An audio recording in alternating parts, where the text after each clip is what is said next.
더 긴장하고 그럼 발기력이 더 안 되고, 처음 할 때보다 두 번째 할 때가 발기력이 더 떨어져요. 그럼 두 번째 할 때 더 안 되니까 세 번째 더 안 되고, 그러다 보면 점점 피하게 돼요. 안 하게 돼요.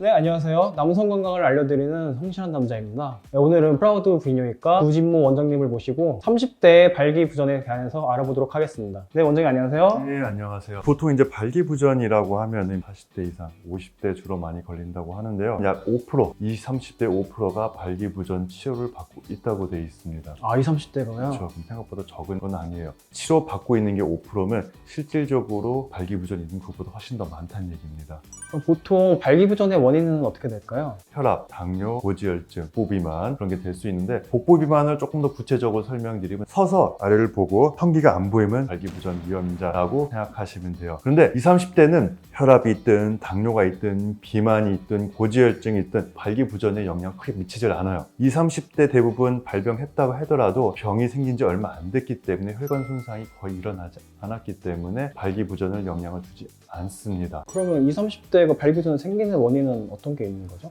통계에 따르면 성경험 부족이라고 돼 있어요. 아, 성경험 부족. 재밌는 통계 보시면 일찍 결혼해가지고 주기적인 성생활을 하는 사람과 결혼 안 한 사람 보시면, 결혼 안 한 사람들이 발기력이 좀 떨어진다고 돼 있어요. 결혼하거나 동거하신 분들이 발기력이 더 좋다고 돼 있는데, 많이 해서 좋은 것보다도 심리적인 거예요. 기질적인 게 아니라 경험 부족에 의해서 발기부전이 생겼다고 생각하시면 돼요. 빈부격차 같은 거네요. 그렇죠. 많이 안 하면 본인도 불안하고요. 불안하다 보면 이제 발기력이 좀 저하가 되는 경우가 많습니다. 한 번 실패하게 되면 두 번째 할 때 엄청 불안해요. 또 실패하면 어떻게 하지? 더 긴장하고 발기력이 더 안 되고, 처음 할 때보다 두 번째 할 때가 발기력이 더 떨어져요. 그럼 두 번째 더 안 되니까 세 번째 더 안 되고, 그러다 보면 점점 피하게 돼요. 안 하게 돼요. 심리적인 거지 기질적인 문제가 없음에도 불구하고 성관계를 피하고 본인이 발기부전이 있다고 하는 경우가 종종 있습니다. 그럼 20, 30대는 몸에 이상이 생겨서 발기부전이 아니라 다 심리적인 거? 심리적인 영향이 많고요. 요즘 다 몸 키운다고 운동 많이 하죠. 네. 발기력이 약하신 분들이 하면 안 되는 운동이 있어요. 어떤 거죠? 그게 이제 자전거 타기예요. 자전거. 그렇죠. 특히 안장이 좁은 자전거 탔을 경우에는 음경에 가는 혈류를 좀 감소시키기 때문에 발기부전을 유발시킬 수가 있습니다. 다른 논문 보면 자전거도 유산소 운동이기 때문에 발기력이 좋아질 수 있다고 돼 있고, 어떤 데는 또 안 좋다고 돼 있는데, 그 기준을 설명을 해드릴게요. 일주일에 3시간 이상 좁은 안장에 자전거를 했을 경우 발기력에 악영향을 미칠 수 있습니다. 하루에 30분씩 타가지고 1일 동안 3시간을 채우든 한 번에 3시간을 타든 음경의 혈류가 감소해서 발기부전을 악화시킬 수 있다고 되어 있습니다. 발기력이 좀 떨어진 사람한테는 가능한 한 피해주는 게 좋다는 얘기예요. 다음, 타고난 거. 선천적으로 발기력이 좀 약하신 분들이 있어요. 만곡증이 심하신 분들, 잠복고환, 클라인필터 증후군이라고, 남자는 XY고 여자는 XX잖아요. XXY 호르몬을 갖고 있으신 분들이 있어요. 그런 분들은 X가 하나 더 있기 때문에 남성 기능이 떨어집니다. 이런 선천성 질환이 있으신 분들은 발기부전 생길 확률이 더 높고요. 선천성이라면 정말 안타깝네요. 안타깝죠. 남성들의 가장 큰 콤플렉스 하나가 탈모예요.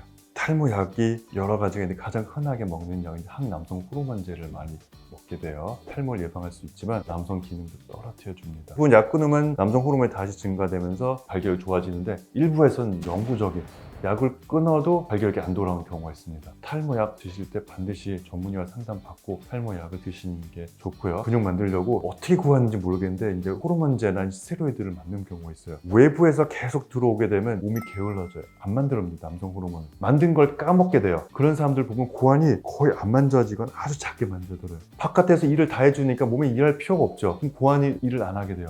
아, 고환이 그래서 위축이 와요. 그러다 보면 이제 남성 호르몬이 떨어지고 이제 발기력이 떨어지게 됩니다. 몸은 이렇게 좋은데 고환이 거의 안 만져져요. 고환이 작아지면 안 돌아와요. 안 돌아오네. 안 돌아와요. 또 하나 심할 경우는 사정이 안 되는 경우가 있어요. 사정까지 안 되네. 사정도 안 되고 발기도 안 되고, 그래서 그런 건 되게 조심해야 돼요. 또 하나는 소염 진통제 장기 복용했을 경우에도 발기부전에 영향을 미칠 수가 있습니다. 아, 진통제가요? 그리고 정신과 질환 약이 성욕 떨어뜨리는 경우가 있어요. 근데 약이기 때문에 드셔야 됩니다. 발기력이 떨어지더라도 치료가 우선이기 때문에 약은 드시면서 같이 병행 치료를 해주셔야 돼요. 근데 정신과 약도 발기부전을 유발시킬 수 있다는 건 알고 계시는 게 좋을 것 같습니다. 약이 참 문제가 되는 게 많네요. 젊은 분들은 이제 비만이 발기부전을 유발시키지 않는다고 돼 있잖아요. 네, 그래서 말씀하셨죠. 근데 재밌는 거는 비만인 사람이 발기부전이 없더라도 다이어트를 하면 발기력이 좋아져요. 아, 다이어트를 하면 발기력이 좋아지나요? 발기력이 좀 더 향상된다고 돼 있어요. 아, 무조건 다이어트를 해야 되네요. 음식으로 다이어트 했을 경우 발기력을 악화시켜요. 아, 금식은 또 너무 막 안 먹고 빼는 것보다는 운동을 빼는 게 제일 좋습니다. 다이어트는 운동이 제일이네요. 네네, 그렇습니다.